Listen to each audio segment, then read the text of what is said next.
पश्चिमी चंपारण जिले में जनसुराज ने 2 सीट पर अपने प्रत्याशियों का नाम ऐलान किया है। वाल्मीकि नगर विधानसभा सीट से द्रग नारायण प्रसाद और लौरिया विधानसभा से सुनील कुमार का नाम सामने आया है। वाल्मीकि नगर के प्रत्याशी द्रग नारायण प्रसाद एलएनआई से खास बातचीत में उन्होंने कहा कि वाल्मीकि नगर में विकास की रफ्तार लगातार थमी थी। अब जनता बदलाव चाहती है। पार्टी ने मुझ पर जो भरोसा जताया है उस पर मैं खरा उतरूंगा। साथ ही उन्होंने ये भी कहा कि जनसुराज की राजनीतिक विश्वास और पारदर्शिता पर आधारित है और मौका मिलने पर वे क्षेत्र को शिक्षा, स्वास्थ्य और रोजगार के क्षेत्र में आगे बढ़ाएंगे। देखिए, हमारे सबसे पहले तो आप लोगों को यहाँ उपस्थिति के लिए बहुत बहुत धन्यवाद। जहाँ तक हमारे प्रशांत किशोर जी जो एनडीए के 4 बड़े नेताओं पर जो भ्रष्टाचार के आरोप लगाए हैं, उसके लिए बाज़ाब्ता दस्तावेज के साथ उन्होंने मीडिया के समक्ष आरोप लगाया है, जिससे लगता है कि ये रियल में ये भ्रष्टाचार के लिए दोषी हैं। लगातार कई नेताओं हैं जिससे भ्रष्टाचार नोटिस भी भेजे हुए अशोक चौधरी जी। देखिए, अशोक चौधरी जी का जहाँ तक बात है, वो अपने पीए के माध्यम से ज़मीन लिखवाने का आरोप है, संपत्ति लिखवाने का आरोप है, जिसमें भ्रष्टाचार की पराकाष्ठा है। उन्होंने लगभग 2019 में 23 कट्ठा ज़मीन खरीदा। जोगेंद्र दत्त ने 2 साल बाद उस ज़मीन को अशोक चौधरी की बेटी शांभवी चौधरी के नाम 34 लाख रुपए ट्रांसफ़र कर दिया, लेकिन उनके अकाउंट में 10 लाख ही शो कर रहा है। इससे लगता है कि पर्दे के पीछे कुछ अलग ही गुल खिलाया जा रहा है। पहले लालू यादव को लोग चोर पाते थे, अब एनडीए में इस तरह के नेता निकल रहे हैं। आपकी इस पर प्रतिक्रिया क्या है? देखिए, बिल्कुल सही है कि हमारे लालू यादव के ऊपर चारा घोटाला का आरोप है। उससे कम नहीं, बल्कि यूँ कहें कि सबको मिलाकर देखा जाए तो उससे ज़्यादा हमारे एनडीए के नेता भ्रष्ट दिख रहे हैं। आप यहाँ के संभावित उम्मीदवार हैं, आप क्षेत्र में किस तरह से तैयारी चल रही है? अभी हम लोग जनसंपर्क कर रहे थे, उसके बाद से 16 तारीख से हम लोग जो है पैदल यात्रा कर लोगों को जनसुराज के बारे में बता रहे हैं, जनसुराज के चुनाव चिन्ह, स्कूल बैग के बारे में बता रहे हैं। और जनसुराज पार्टी की सरकार बनेगी तो आपको ये परिवार लाभ कार्ड के द्वारा ये बताया जा रहा है कि हर एक परिवार को लगभग 20,000 रुपये तक का मासिक लाभ होगा। आप जिस क्षेत्र से विधानसभा लड़ रहे हैं, यहाँ पे काफ़ी ग्रामीण इलाका है। यहाँ पर विकास किस तरह से है, लोग की किस तरह की ज़्यादा समस्या है? सबसे पहली बात तो ये है कि हमारे यहाँ शिक्षा का सर्वथा अभाव है। हमारे यहाँ लगभग 2.5 अंक से बिलो हमारे लोग डिग्री कॉलेज का मुंह देख पाते हैं। किसी तरह से, जैसे आजकल 10+2 विद्यालय है तो स्थानीय स्तर पर 10+2 कर ले रहे हैं, लेकिन डिग्री कॉलेज हमारे क्षेत्र में एक भी नहीं है। सबसे पहले तो जनसुराज पार्टी की अगर सरकार बनती है तो पहली प्राथमिकता होगी कि क्षेत्र में एक डिग्री कॉलेज हो, इसके साथ स्वास्थ्य की बेहतर सुविधा हो। अभी हमारे यहाँ बगल में सेमरा जो है अस्पताल बना हुआ है करोड़ों रुपए के लागत से, किंतु अब तक वहाँ डॉक्टर उपलब्ध नहीं है, स्टाफ उपलब्ध नहीं है। तो स्वास्थ्य सेवा का भी स्थिति जो है काफ़ी दयनीय है। शिक्षा, स्वास्थ्य और बेरोजगारी की तो बात ही छोड़ दीजिए। कहने का मतलब यह है कि हमारे यहाँ खेती बाड़ी का मूल रूप से काम है, और आप लोग समझ ही रहे हैं कि खेती बाड़ी में छुपी हुई बेरोजगारी है, और इस छुपी हुई बेरोजगारी को भरने के लिए लोग पलायन होने पर मजबूर हैं। बाहर पंजाब हो, गुजरात हो, राजस्थान हो, महाराष्ट्र हो, या यूँ कहे कि हिंदुस्तान का कोई भी ऐसा प्रांत नहीं है जहां हमारे यहाँ के श्रमिक काम करने नहीं जाते हों। यहाँ पे लोग से आप मिल रहे हैं, लोग क्या बता रहे हैं, किस तरह की समस्या है जो जन स्वराज आएगी तो लोग ये समस्या दूर हो जाएगा? देखिए, हमारे यहाँ सबसे बड़ी बात यह है कि ये शिक्षा, स्वास्थ्य, सड़क, सभी सुविधाओं का जो है अभाव है, इनमें गुणवत्ता है ही नहीं। तो लोगों का ये मांग है कि अगर जन स्वराज पार्टी आती है तो क्या आप आश्वस्त करेंगे कि हमारे क्षेत्र में विकास की गंगा बहेगी। तो हम लोगों ने बिल्कुल कहा है ये परिवार लाभ गारंटी कार्ड के तहत कि ये जन स्वराज पार्टी आएगा, ये 5 चीज़ हो जाएगा। इसके अलावे जो स्थानीय स्तर पर जो समस्याएं हैं, जैसे सड़क, आप लोगों ने रास्ते में देखा होगा कि सड़क की स्थिति एकदम बद से बदतर है और यहाँ कहीं कोई सड़क में क्वालिटी नाम की चीज़ नहीं है। अभी आपको अस्पताल के बारे में बता दूं कि अगर इधर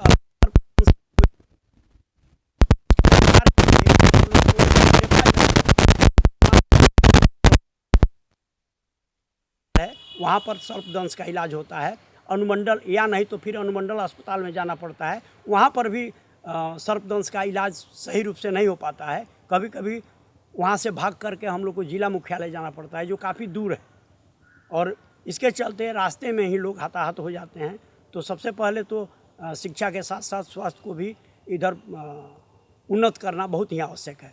तो हम लोगों ने एक आश्वासन दिया है, भरोसा दिलाया है कि जन स्वराज पार्टी आएगी, जन स्वराज पार्टी का सरकार हमारे यहाँ बिहार में बनता है तो ये सभी सुविधाओं को जो है दुरुस्त किया जाएगा, भ्रष्टाचार पर अंकुश लगाया जाएगा।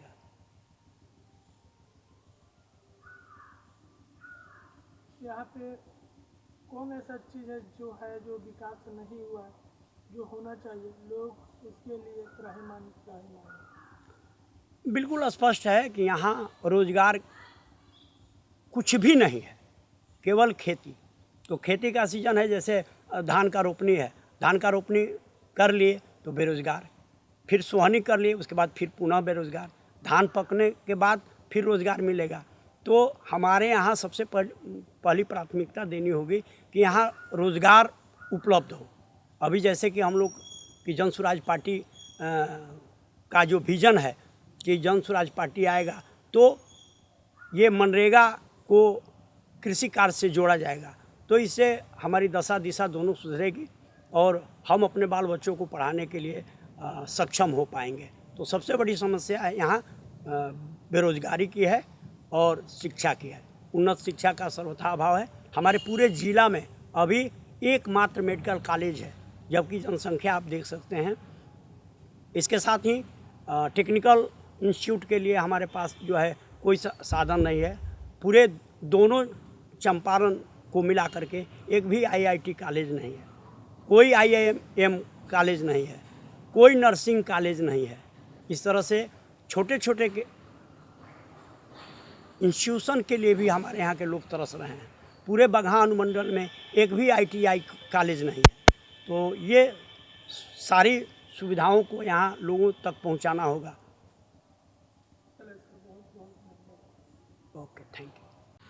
भ्रष्टाचार के खिलाफ आपके नेता प्रशांत किशोर लगातार पोल खोल रहे हैं, इस पर क्या कहेंगे? देखिए, हमारे सबसे पहले तो आप लोगों को यहाँ उपस्थिति के लिए बहुत बहुत धन्यवाद।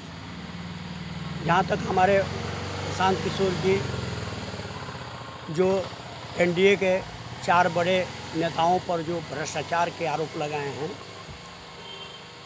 उसके लिए बाकायदा दस्तावेज के साथ उन्होंने मीडिया के समक्ष आरोप लगाया है, जिससे लगता है कि ये रियल में ये भ्रष्टाचार के लिए दोषी हैं। लगातार कई नेताओं हैं जिस पे भ्रष्टाचार नोटिस भी भेजे हुए अशोक चौधरी जी। देखिए, अशोक चौधरी जी का जहाँ तक बात है, वो अपने पीए के माध्यम से ज़मीन लिखवाने का आरोप है, संपत्ति लिखवाने का आरोप है, जिसमें भ्रष्टाचार की परिकाष्ठा है। उन्होंने लगभग 2019 में 23 कट्ठा ज़मीन खरीदा। जोगेंद्र दत्त ने 2 साल बाद उस ज़मीन को अशोक चौधरी की बेटी सांभवी चौधरी के नाम 34 लाख रुपए ट्रांसफ़र कर दिया, लेकिन उनके अकाउंट में 10 लाख ही शो कर रहा है। इससे लगता है कि पर्दे के पीछे कुछ अलग ही गुल खिलाया जा रहा है। पहले लालू यादव को लोग चोर पाते थे, अब एनडीए में इस तरह के नेता निकल रहे हैं, आपकी इस पर प्रतिक्रिया क्या है? देखिए, बिल्कुल सही है कि हमारे लालू यादव के ऊपर चारा घोटाला का आरोप है। उससे कम नहीं, बल्कि यूँ कहें कि सबको मिलाकर देखा जाए तो उससे ज़्यादा हमारे एनडीए के नेता भ्रष्ट दिख रहे हैं। आप यहाँ के संभावित उम्मीदवार हैं, आप क्षेत्र में किस तरह से तैयारी चल रही है? अभी हम लोग जनसंपर्क कर रहे थे, उसके बाद से 16 तारीख से हम लोग जो है पैदल यात्रा कर लोगों को जनसुराज के बारे में बता रहे हैं, जनसुराज के चुनाव चिन्ह, स्कूल बैग के बारे में बता रहे हैं। और जनसुराज पार्टी की सरकार बनेगी तो आपको ये परिवार लाभ कार्ड के द्वारा ये बताया जा रहा है कि हर एक परिवार को लगभग 20,000 रुपये तक का मासिक लाभ होगा। आप जिस क्षेत्र से विधानसभा लड़ रहे हैं, यहाँ पे काफ़ी ग्रामीण इलाका है, यहाँ पे विकास किस तरह से है, लोग की किस तरह की ज़्यादा समस्या है? सबसे पहली बात तो ये है कि हमारे यहाँ शिक्षा का सर्वथा अभाव है। हमारे यहाँ लगभग 2.5 अंक से बिलो हमारे लोग डिग्री कॉलेज का मुंह देख पाते हैं। किसी तरह से जैसे आजकल 10+2 विद्यालय है तो स्थानीय स्तर पर 10+2 कर ले रहे हैं, लेकिन डिग्री कॉलेज हमारे क्षेत्र में एक भी नहीं है। सबसे पहले तो जनसुराज पार्टी की अगर सरकार बनती है तो पहली प्राथमिकता होगी कि क्षेत्र में एक डिग्री कॉलेज हो, इसके साथ स्वास्थ्य की बेहतर सुविधा हो। अभी हमारे यहाँ बगल में सेमरा जो है अस्पताल बना हुआ है करोड़ों रुपए के लागत से, किंतु अब तक वहाँ डॉक्टर उपलब्ध नहीं है, स्टाफ उपलब्ध नहीं है। तो स्वास्थ्य सेवा का भी स्थिति जो है काफ़ी दयनीय है। शिक्षा, स्वास्थ्य और बेरोजगारी की तो बात ही छूट दीजिए। कहने का मतलब यह है कि हमारे यहाँ खेती बाड़ी का मूल रूप से काम है, और आप लोग समझ ही रहे हैं कि खेती बाड़ी में छुपी हुई बेरोजगारी है, और इस छुपी हुई बेरोजगारी को भरने के लिए लोग पलायन होने पर मजबूर हैं। बाहर पंजाब हो, गुजरात हो, राजस्थान हो, महाराष्ट्र हो, या यूँ कहे कि हिंदुस्तान का कोई भी ऐसा प्रांत नहीं है जहां हमारे यहाँ के श्रमिक काम करने नहीं जाते हों। यहाँ पे लोग से आप मिल रहे हैं, लोग क्या बता रहे हैं, किस तरह की समस्या जो जनसुराज आएगी तो लोग ये समस्या दूर हो जाएगा? देखिए, हमारे यहाँ सबसे बड़ी बात यह है कि ये शिक्षा, स्वास्थ्य, सड़क, सभी सुविधाओं का जो है अभाव है, इनमें गुणवत्ता है ही नहीं। तो लोगों का ये मांग है कि अगर जनसुराज पार्टी आती है तो क्या आप आश्वस्त करेंगे कि हमारे क्षेत्र में विकास की गंगा बहेगी? तो हम लोगों ने बिल्कुल कहा है, ये परिवार लाभ गारंटी कार्ड के तहत, कि ये जनसुराज पार्टी आएगा, ये 5 चीज़ हो जाएगा। इसके अलावे जो स्थानीय स्तर पर जो समस्याएं हैं, जैसे सड़क, आप लोगों ने रास्ते में देखा होगा कि सड़क की स्थिति एकदम बद से बदतर है, और यहाँ कहीं कोई सड़क में क्वालिटी नाम की चीज़ नहीं है। अभी आपको अस्पताल के बारे में बता दूं कि अगर इधर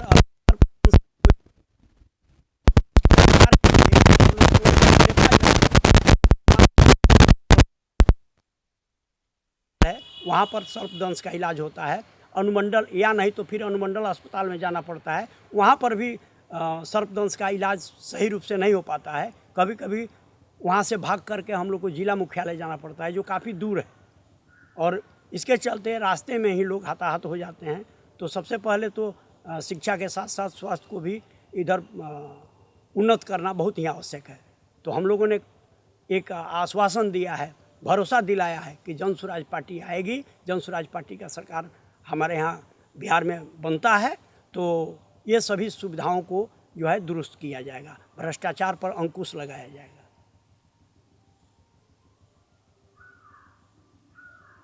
यहाँ पे कौन ऐसा चीज़ है जो विकास नहीं हुआ है, जो होना चाहिए, लोग इसके लिए त्राहिमाम बिल्कुल स्पष्ट है कि यहाँ रोजगार कुछ भी नहीं है, केवल खेती।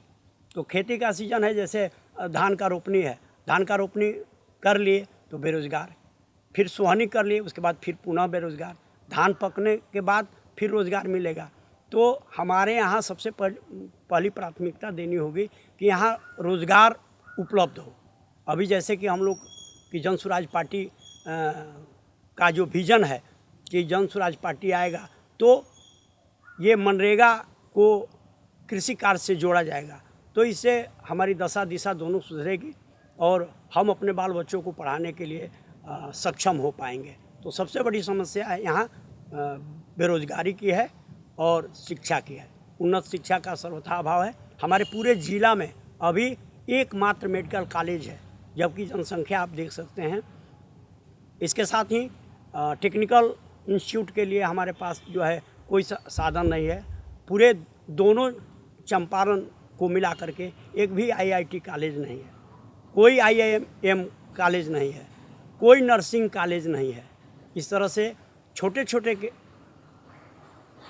इंस्टीट्यूशन के लिए भी हमारे यहाँ के लोग तरस रहे हैं। पूरे बगहा अनुमंडल में एक भी ITI कॉलेज नहीं है। तो ये सारी सुविधाओं को यहाँ लोगों तक पहुँचाना होगा। ये थे वाल्मीकि नगर से जन स्वराज के संभावित उम्मीदवार दृग्नारायण प्रसाद जी। आपने इनका प्रतिक्रिया सुना, आप क्या सोचते हैं? आप अपना प्रतिक्रिया कमेंट बॉक्स में लिखिए। मुझे देख रहे थे LNI पे, तब तक के लिए नमस्कार।